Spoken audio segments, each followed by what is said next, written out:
मोहम्मद आमिर यूं कह रहा कि इंडिया सेमीफाइनल में नहीं पहुंच पाएगी। मैं का लाडले मियाऊं कॉप कॉप कॉप कॉप कॉप। दोस्तों तालियां हो जाए, सबसे पहले दोस्तों तालियां हो जाए दोस्तों, संजू बाबा के लिए दोस्तों तालियां हो जाए, दोस्तों तालियां हो जाए। दोस्तों सबको पता था, दोस्तों सबको पता था कि लॉन्डे में पोटेंशियल बहुत है दोस्तों, इतना क्लासी प्लेयर है कि शर्मा जी से कंपेयर किया जाता है, रोहित शर्मा से। ठीक है, संजू सैमसन को तुम कभी कोहली वाली कैटेगरी में नहीं डालोगे, तुम उससे कभी स्मिथ विलियमसन, थोड़े जो ऐसे टेक्निकल बैट्समैन होते वैसे तुम ना उसमें उसमें तुम प्रेफर नहीं करते हो। जो ये संजू सैमसन जैसे प्लेयर होते हैं ना दोस्तों, ये दोस्तों स्पेशल होते हैं दोस्तों, क्रिकेट में दोस्तों स्पेशल होते हैं दोस्तों, ये तुम इन्हें बना नहीं सकते, ये खुद ही बनते हैं दोस्तों, लाइक कि शर्मा जी। जैसे कि रोहित शर्मा को काउंट नहीं किया जाता ना, कि रोहित शर्मा को बहुत ही स्पेशल बैट्समैन मानते, बहुत ही स्पेशल क्रिकेटर मानते, क्योंकि उसकी जैसी टाइमिंग रोहित शर्मा की, उसकी जैसी sitting, six hitting ability, everything about Rohit Sharma, वो कहते हैं कि भाई आउटस्टैंडिंग है वो, मतलब स्पेशल है। दोस्तों संजू सैमसन के लिए भी दोस्तों यही शब्द यूज होते हैं दोस्तों, यही सब शब्द यूज होते हैं, आउटस्टैंडिंग दोस्तों। इससे जैसा स्पेशल क्रिकेटर कोई नहीं होता, जब ये पूरी अपनी टच में हो, जब ये अपनी पूरी फॉर्म में हो। नॉकआउट मैच था, 190 से प्लस ऊपर रन चेज करने थे दोस्तों। प्रेशर, होम वर्ल्ड कप है दोस्तों, इतना बिल्ड हो रखा है, इंडिया ये इंडिया वो, इंडिया का ये इंडिया ये इंडिया ये इंडिया ये। दोस्तों सारी आइज़ दोस्तों इंडिया के ऊपर थी, प्रेशर हो गया, एक्सपेक्टेशन हो गई फैंस की दोस्तों, एवरीथिंग। वो कहते हैं ना कि जब समय आएगा सबसे लंबी छलांग कौन मारेगा, दोस्तों संजू सैमसन। दोस्तों संजू सैमसन लिटरली दोस्तों, व्हाट अ इनिंग्स दोस्तों। अंडर प्रेशर भाई विकेटें गिरी जा रही है, सामने से अभिषेक दूसरे ओवर में आउट हो जाता है पावर प्ले के, अखिल हुसैन के, ठीक है, ईशान किशन ने भी आते ही 2 चौके मारे, अच्छा लग रहा था, बट वो भी आउट हो जाता है जेसन होल्डर की तरफ से। दोस्तों प्रेशर वही अगेंस्ट भाई, प्रेशर हो जाता है, पावर प्ले के अंदर 2 विकेटें गिर जाती है। बट संजू भाई गुड टच में था starting, through the start of his innings दोस्तों, भाई वो बहुत ही प्यारे टच में था, जिस हिसाब से उसने अखिल हुसैन के ओवर में 2 छक्के मारे। बहुत कंट्रोल में लग रहा था, एक एक शॉट को तुम हटा दो, जो बस आई थिंक वो कवर्स के ऊपर खेलना चाह रहा था, वो थर्ड मैन के आसपास चला गया था पावर प्ले में, बस तुम उस एक शॉट को हटा दो और पूरी संजू सैमसन की इनिंग्स ले लो। भाई कहीं भी रुकावट नहीं आई और कहीं भी ऐसा नहीं लगा कि भाई ये कहीं फँस गया है पूरी इनिंग्स में, कहीं ये अपना इसने गेम स्लो कर लिया। कुछ नहीं दोस्तों, फ्लो के साथ चलिए, फ्लो के साथ। 50 बॉल पे 97 रन बनाए, और वो भी 194 की स्ट्राइक रेट के साथ। 194 की स्ट्राइक रेट के साथ दोस्तों, वो भी इतने high pressure run Chase complete करना। दोस्तों इससे पहले विराट कोहली का हाईएस्ट स्कोर था रन चेज़ करते हुए इंडिया की तरफ से, वो भी वर्ल्ड कप में, वो था 82। 2 बारी विराट कोहली ने 82 बनाए अपने करियर में। वर्ल्ड कप की बात करोगे तुम, एक तो हमें पता है एमसीजी एंड दूसरा है मोहाली, ये 2 जगह विराट कोहली ने 82 रन बनाए। इंडिया ने हाईएस्ट रन टारगेट चेज़ किया है वर्ल्ड कप की हिस्ट्री में, 195 जो आज किया है, वो भी संजू सैमसन का हाईएस्ट आया है, जिसमें 97। दोस्तों बिग ओकेशन में, दोस्तों बिग ओकेशन पे जो चलता है ना दोस्तों, उसकी तुम दोस्तों अलग ही स्टोरी होती है दोस्तों। और संजू सैमसन की दोस्तों 10 साल हो गए, इसने खुद इंटरव्यू ने अपने संजू सैमसन ने खुद अपने इंटरव्यू में कहा कि दोस्तों खुद 10 साल से वो क्रिकेट खेल रहा है, 10 साल से ऊपर से क्रिकेट खेल रहा है वो, ठीक है, आईपीएल हो गया, इंडियन क्रिकेट हो गया, और उसने कहा कि उसने बस 65 ही गेम खेले होंगे इंडिया के लिए टी20 में, 65-60, और उसने 100 मैचेस डगआउट से देखे।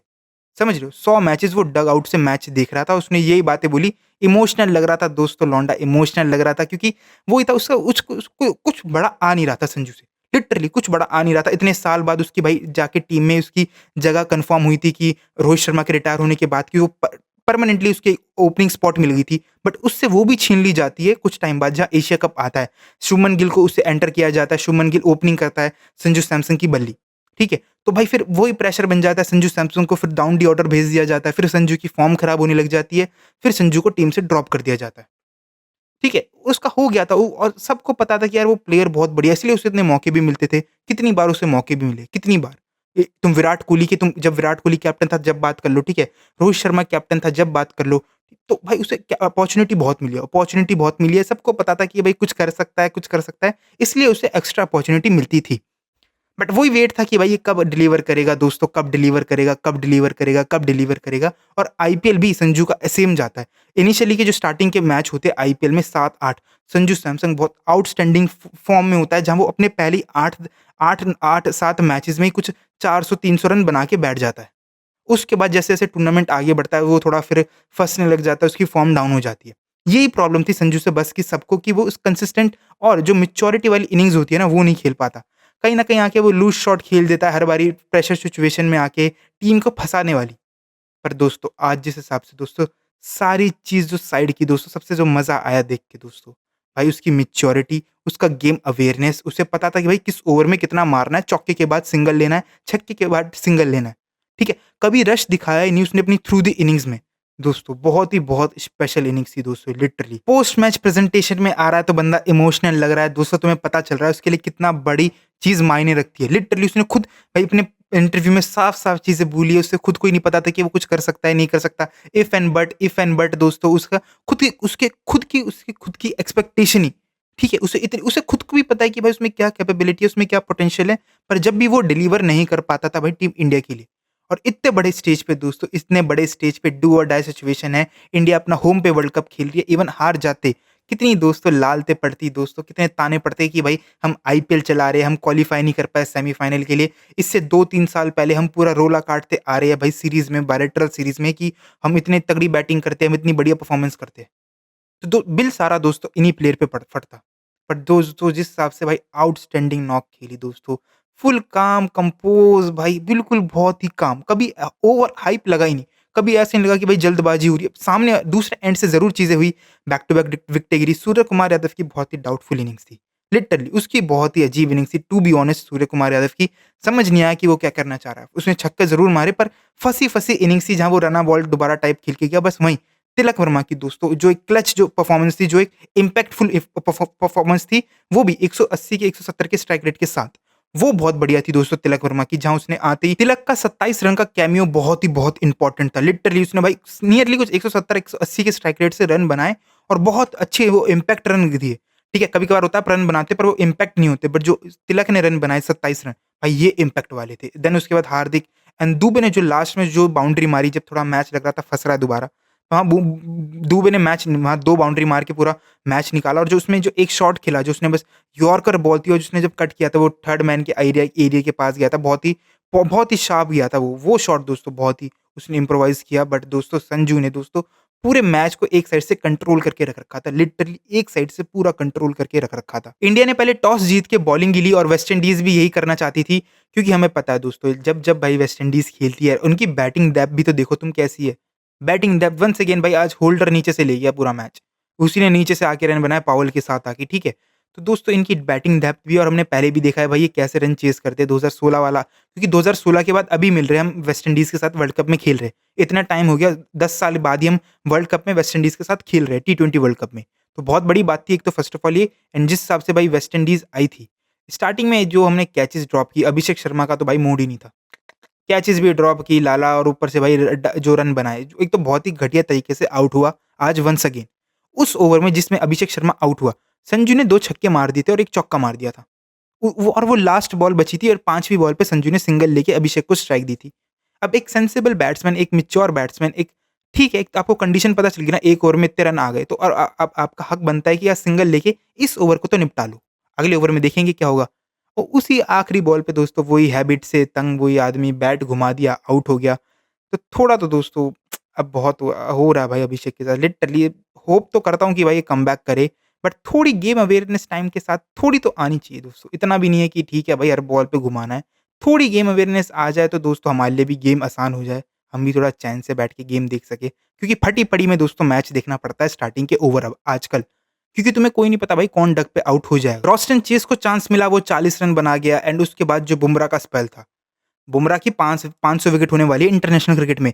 1 विकेट से रह गया, जहाँ 499 पे आके अटक गया, बट भाई जो बुमराह का 11वां क्या 10वां ओवर था, भाई गेम चेंजिंग स्पेल था लिटरली। उस स्पेल ने, उस बुमराह के स्पेल ने आई थिंक कम से कम जो 195 का हमें टारगेट मिला ना, ये आराम से 215, 210, 220 के इतने के आसपास रेंज में हो सकता था।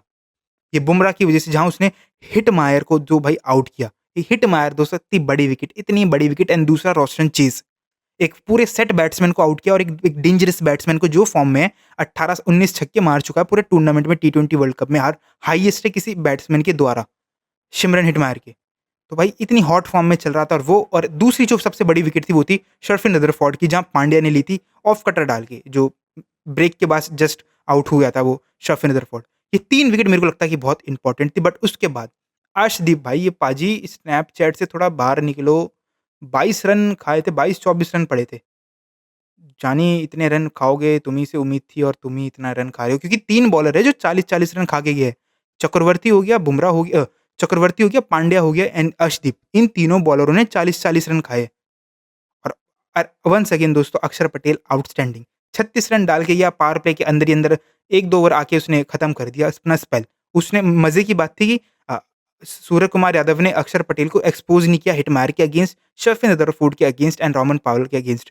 पावर प्ले के जस्ट तभी ओवर खत्म करा लिए अक्षर पटेल की, ये बहुत अच्छी चीज़ देखने को लगी। तो बुमराह का वंस अगेन एक बहुत बड़ा इम्पैक्ट था इस मैच में, जहाँ उसने जो ओवर में विकेट ली थी ना, 2 विकेट, बहुत बड़ा इम्पैक्ट देगा ये रन चेज़ में। एंड ऊपर से शेहूब भी बहुत स्लो खेली है, वरना ये टारगेट भाई आराम से 200 से ऊपर का तो मिल रहा था, पक्का 210 के ऊपर का तुम्हें टारगेट ये चेज़ करना पड़ जाता। या तो शेहूब थोड़ा तेज खेल जाता तब, या तो बुमराह उस ओवर में आके 2 विकेट नहीं लेता तब। ये 2 सिनेरियो ऐसे थे जहाँ की वेस्ट इंडीज़ थोड़ा और बैकफुट पे आ गई, वरना उसके बाद भाई रोहन पावेल ने भी कूटा है, ठीक है, पॉरवेल ने भी कूटा है एंड जेसन होल्डर ने भी खूब कूटा है। तो वेस्ट इंडीज़ के लिए बुरा लगा भाई, बहुत टाइम बाद वेस्ट इंडीज़ ये फॉर्म में लग रही थी, बहुत अच्छा क्रिकेट खेल रही थी, सब यूनिटी लग रही थी। इवन भाई निकोलस पूरन जो one of the greatest T20 batsman माना जाता है इस टाइम पे, वो टीम से रिटायरमेंट हो चुका है कुछ चंद पैसों के लिए, ग्रीडीपन के लिए, ठीक है? अब वो इंटरनेशनल क्रिकेट से रिटायर हो चुका। उसके बाद भी ये टीम भाई बिल्ड हुई है और यहाँ आके ऐसा जो परफॉर्मेंस किया है, आउटस्टैंडिंग। मज़ा आया भाई, डैरेन सैमी को कुडूस है भाई, ठीक है? बहुत बढ़िया वर्ल्ड कप गया है वेस्ट इंडीज़ का। सेमीफाइनल दोस्तों वानखेड़े में होगा मक्कलम वर्सेस गंभीर के बीच में। ये 2 कोच दोस्तों जो हॉट टॉपिक में रहते हैं दोस्तों, टीम से ज़्यादा टॉपिक में इनके कोचेज़ रहते हैं। इंडिया की साइड से गंभीर, इंग्लैंड की साइड से मक्कलम। अब देखने वाली बात होगी दोस्तों कौन किसको सबसे ज़्यादा गालियाँ पड़ेगी उस दिन, वो देखने वाली बात होगी दोबारा फिर हो वो थोड़ा मैच दोस्तों मेरे को फटी पड़ी है इसलिए क्योंकि बटलर नहीं चला। बटलर पूरे वर्ल्ड कप में नहीं चला। फिल सॉल्ट एक मैच में चला था जहाँ उसने 50 मारी थी माइट भी, उसके बाद भी पूरे वर्ल्ड कप में नहीं चला। अब फटी पड़ी दोस्तों ये है कि सेमीफाइनल में वानखेड़े की पिच पे, वानखेड़े की पिच दोस्तों ऑलवेज़ बैटरों को सूट करती है, वो भी अंडर लाइट। हुँ। बस वही एक फटी पड़ी है कि इनमें से दोस्तों कोई भी चल जाएगा ना, बटलर तो हो भाई उसकी तो फ़ॉर्म ही खत्म है इस वर्ल्ड कप में, उससे तो कुछ बड़ा देखने को ही नहीं मिला। तो बस होप लगा के रखो कि एक और मैच ऐसा जाए वर्ल्ड कप का कि जॉस बटलर की एक अच्छी इनिंग्स देखने को ना मिले एंड ऑल्सो फिल सॉल्ट की।